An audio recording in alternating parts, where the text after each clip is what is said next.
The email was sent. My private, passionate declaration of love for Laura had just been broadcast to the entire executive leadership at Apex Dynamics, and among them was the chairman herself, Laura's mother. I stared at the screen in my corner office on the 42nd floor of the Manhattan Tower, the cursor still blinking on the sent confirmation as if mocking me. The subject line, "For your eyes only, my love," had seemed perfect when I typed it at 2 in the morning after another brutal strategy session. I had meant every word. How Laura's quiet strength made the endless boardroom wars feel worth fighting. How I wanted us to stop hiding the one thing that actually made me feel alive in this cutthroat company. But exhaustion and a careless click on the wrong distribution list had turned my confession into a company-wide bomb. The full board, all 12 of them, now knew exactly how I felt about Laura Kensington. My phone vibrated on the desk. A known number. I already knew who it was. Before I could answer, a second message popped up from HR. Emergency board meeting, 9 a.m. sharp. Attendance mandatory. My stomach dropped. Laura's mother, Eleanor Kensington, the iron-fisted chairman who had built Apex from a garage startup into a multi-billion-dollar empire, would be sitting at the head of that table. She had no idea her own daughter had been secretly involved with one of her most promising vice presidents for the past year. I grabbed my coat and slipped out of the building before the gossip could reach the elevators. The cold November wind off the Hudson slapped my face as I walked toward the small cafe where Laura and I sometimes met in disguise. My mind raced through every possible outcome. Promotion to senior vice president? Gone. The respect I had clawed for over 8 years? Destroyed. And Laura, God Laura. She had sacrificed even more than I had. As the hidden heir apparent, she carried the weight of a legacy she never asked for. We had promised each other we would wait until after the next round of promotions to go public. One email had just erased that plan. When I pushed open the cafe door, Laura was already there, her blonde hair tucked under a wool cap, blue eyes wide with the same panic I felt. She didn't speak at first. She simply slid her phone across the table. The email thread was open. My own words stared back at me in black and white for the whole world to see. Laura. Every late-night strategy session where our hands brushed under the table reminded me why I fight so hard. You are the only person who sees the real me behind the ambition. I love you. I want us to stop pretending. She whispered. Genesis, my mother just forwarded it to me with 3 words. Explain. Now. I reached for her hand under the table, but she pulled away. The small gesture hurt more than any boardroom loss ever had. In that moment I realized the real war had just begun. Not against rivals, but against the very system we had both mastered. And the first casualty might be us. The cafe clock ticked toward 8. We had 60 minutes before the boardroom became a battlefield. Laura's voice cracked when she finally spoke again. We can deny it. Say it was a joke, a hack, anything. Her eyes searched mine, begging me to agree, to choose survival the way we always had. But I had spent too many nights promising her the opposite. I shook my head. I won't lie about the only honest thing in my life. Her shoulders sagged. The woman who had negotiated million-dollar deals without flinching now looked terrified. Outside, the city kept moving, oblivious to the fact that 2 careers, and 1 love, were about to be dissected in a glass-walled room 42 floors above the street. I stood up, heart hammering. Then we walk in together. Whatever happens, we face it. Laura didn't answer. She simply rose and followed me into the cold morning, the distance between us already widening.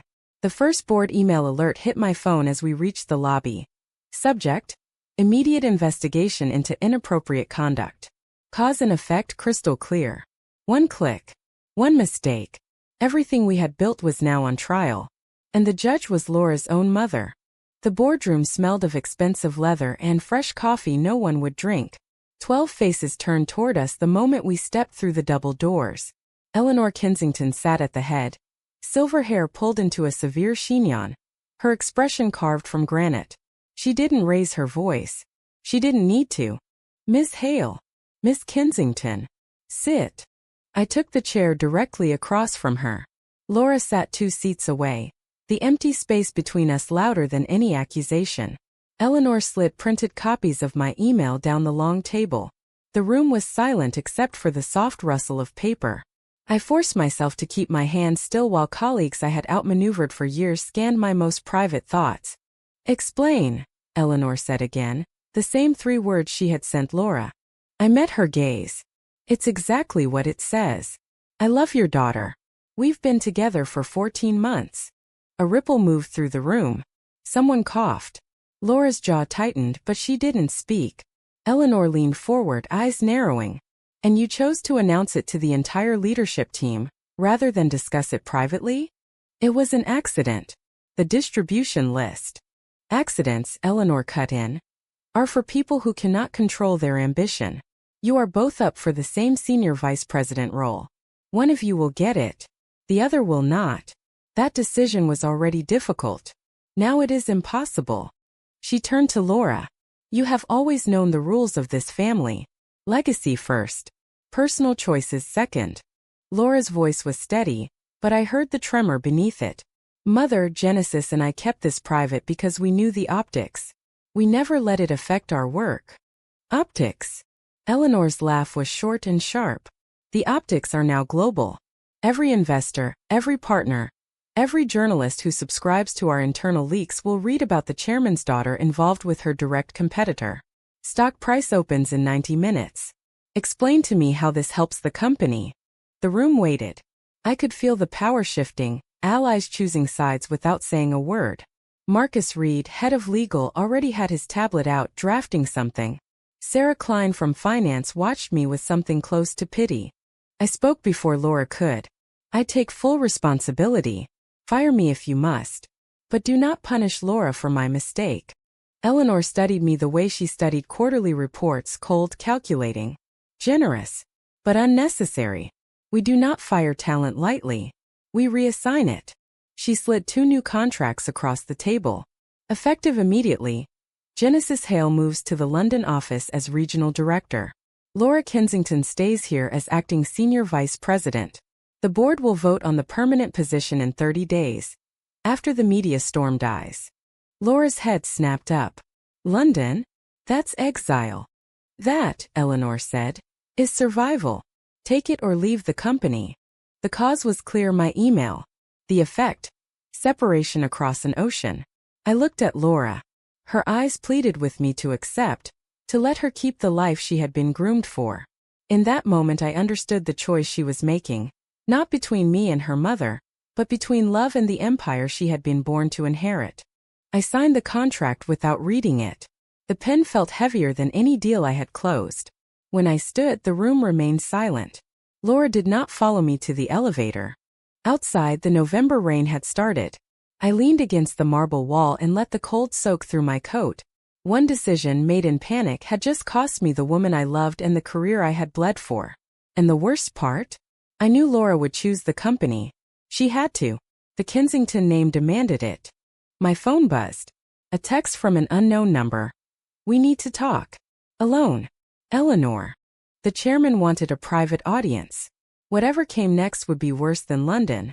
Eleanor Kensington's private office occupied the entire 45th floor. No assistant announced me. The elevator opened directly into a space that felt more like a museum than a workplace. Original Rothkos on the walls, a single desk carved from walnut. She stood at the window back to me, watching the rain streak the glass. You love her, she said without turning. That much was obvious from your email. What I need to know is whether you love her enough to disappear. I stayed by the door. I'm not leaving the company. She finally faced me. Up close, the resemblance to Laura was startling. The same sharp cheekbones, the same unreadable eyes. Then you will destroy her. Laura was never meant to fall in love. She was meant to lead. I spent 30 years shielding her from weakness. You became the weakness. I stepped forward. She's 30 years old. She can make her own choices. Choices have consequences, Miss Hale. The board is already leaking to the press. By tomorrow morning every headline will read Kensington heir in secret lesbian affair with rival executive. Investors hate uncertainty. They will pull funding. Laura will lose the senior VP role before she even starts it. She walked to her desk and opened a folder. Inside were photographs. Us at a weekend cabin in the Adirondacks. Us leaving a small theater in Brooklyn. Us in the back of a town car. Every secret moment captured. I have always known, Eleanor said quietly. I waited for one of you to make a mistake. You did. The betrayal stung more than the exile. Laura had never told me her mother was watching. Eleanor closed the folder. I will give you one chance to protect her. Resign quietly. Take the London position and never contact Laura again. In return, I will kill the story, promote her immediately, and ensure your career in Europe is protected. Refuse and I will make sure every future employer sees these photos and your email. No one hires a liability. The offer was clean, surgical. Love or ambition? Her daughter or my future? I thought of Laura in the boardroom, the way she had looked away when I signed the contract. She had already chosen. I'll take London, I said. My voice didn't shake. But I want one thing. Tell Laura the truth that you forced this. She deserves to know who really ended us. Eleanor smiled for the first time. It was not kind. Laura already knows. She helped me compile the folder. The floor seemed to tilt. I walked out without another word. That night I packed one suitcase. The rest of my life in Manhattan would be shipped later. At 3 a.m. my phone lit up with a text from Laura. I'm sorry. I had no choice. Please understand. I deleted it. Cause and effect again. My love had forced her hand, and her ambition had cut the cord. The plane to London left at dawn. I watched the city disappear below the clouds and wondered how long it would take for the pain to become just another scar I could hide behind a new title. London welcomed me with grey skies and a corner office overlooking the Thames. Regional director sounded impressive until you realized it meant managing underperforming teams and endless video calls with New York at 2 a.m. I threw myself into the work the way I once threw myself into winning. Numbers became my armor. 3 weeks passed before the first crack appeared. An internal memo from Apex New York announced Laura's permanent promotion to senior vice president. The attached press release called it a seamless transition during a time of strategic growth. No mention of scandals. Eleanor had kept her word. I stared at the photo they used. Laura at a podium, smiling the same professional smile she once gave me in private. The caption read, "Leading with integrity and vision." Integrity. The word tasted like ash. My London assistant knocked. "Miss Hale, you have a visitor. She says she's from headquarters." I expected another auditor.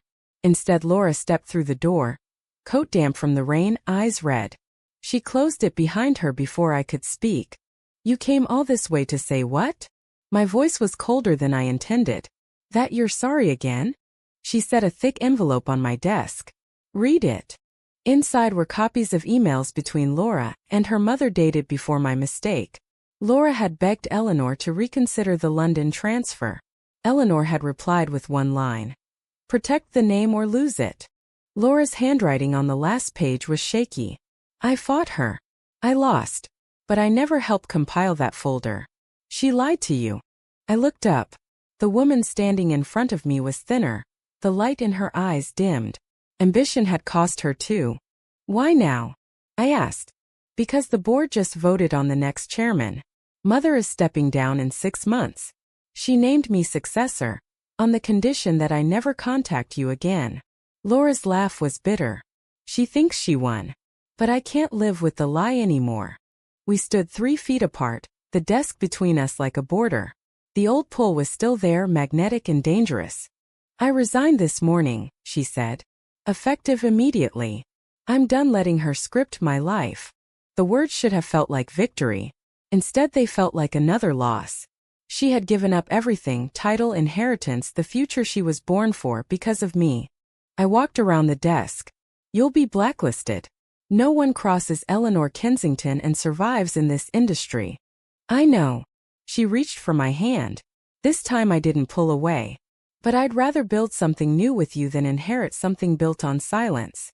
Outside, the rain kept falling. Inside, the first real choice either of us had made in months hung in the air. I could accept her sacrifice and try to rebuild together, or I could send her back to protect what was left of her name. For the first time since the email, I chose love over survival. I kissed her, soft, careful, like testing a wound that might still reopen. "We start over," I whispered. "No titles. No boards. Just us." She nodded against my shoulder. But we both knew the world we were leaving would not let us go quietly. The tabloids found us within 48 hours. Kensington heiress abandons fortune for secret lesbian lover, screamed one headline. Another published the original email in full. Investors panicked. Apex stock dropped 12% in a single day. Eleanor issued a terse statement. Personal matters will not distract from our mission. But the damage was done. Laura and I rented a small flat in Notting Hill, the kind of place neither of us had lived in since college.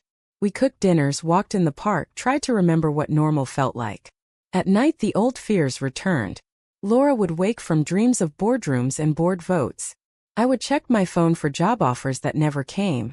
One morning a courier delivered a thick legal envelope. Eleanor was suing Laura for breach of fiduciary duty and attempting to claw back every trust fund payment made since she was 21. The amount was staggering, enough to ruin us before we even started. Laura read the papers in silence. When she finally spoke, her voice was steel. She wants war. I'll give her one. We hired the only lawyer willing to take the case. A sharp woman named Priya who had once been burned by the same corporate machine. Strategy sessions stretched late into the night. We mapped every board vote, every email, every favor Eleanor had called in over 30 years. The goal was simple. Prove Eleanor had used her position to punish a personal relationship, violating company policy and UK employment law. The first hearing was brutal. Eleanor's legal team painted Laura as unstable, me as a calculating opportunist. They produced witnesses, colleagues who claimed we had shown preferential treatment in meetings.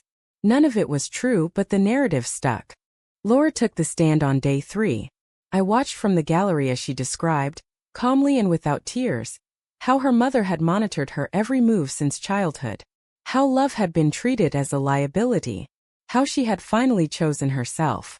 The judge did not rule that day. But the press coverage shifted. For the first time, people saw Laura not as a spoiled heiress but as a woman fighting for autonomy. That night we walked along the Thames. Laura's hand in mine felt steadier than it had in months. Whatever happens, she said, I don't regret it. I believed her. But I also knew the cost. She had lost her family name, her fortune, and half her professional network. I had lost the career ladder I had climbed for a decade. The love we had saved was real, but the lives we had built were in pieces. Irreversible. The next morning Priya called. The judge wants a settlement meeting. Eleanor is offering $10 million to drop everything. On the condition you both sign NDAs and never speak publicly again. Laura looked at me across the kitchen table. $10 million would let us start fresh anywhere. Silence would let us live without looking over our shoulders. She shook her head. Tell her no. Cause and effect once again. Our refusal would prolong the war. But staying silent would kill the very thing we had fought to protect, our honesty. The final hearing lasted 7 hours. Eleanor sat across the aisle, spine straight, never once looking at her daughter. When the judge read the ruling, the courtroom held its breath. Breach of fiduciary duty not proven. However, the court finds clear evidence of retaliatory action based on personal relationship. Ms. Kensington is awarded full control of her trust funds and damages in the amount of $15 million.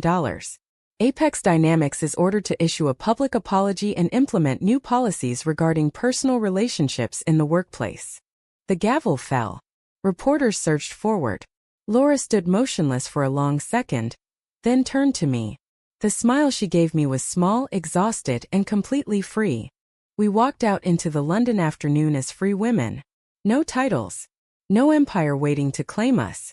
Just the two of us and the long road of rebuilding. 6 months later we launched a small consulting firm, helping women in male-dominated industries navigate power without losing themselves. The work was slower, the pay smaller, but every client who left our office standing taller reminded us why we had burned everything down.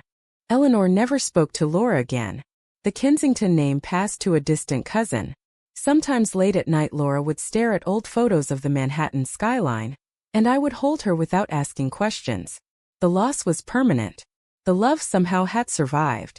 Last week a young executive reached out for advice. She had just been outed in her own company email scandal. She asked the question we had asked ourselves 1,000 times. Was it worth it? I looked at Laura across our tiny office, her hair now longer, her eyes brighter than they had been in years.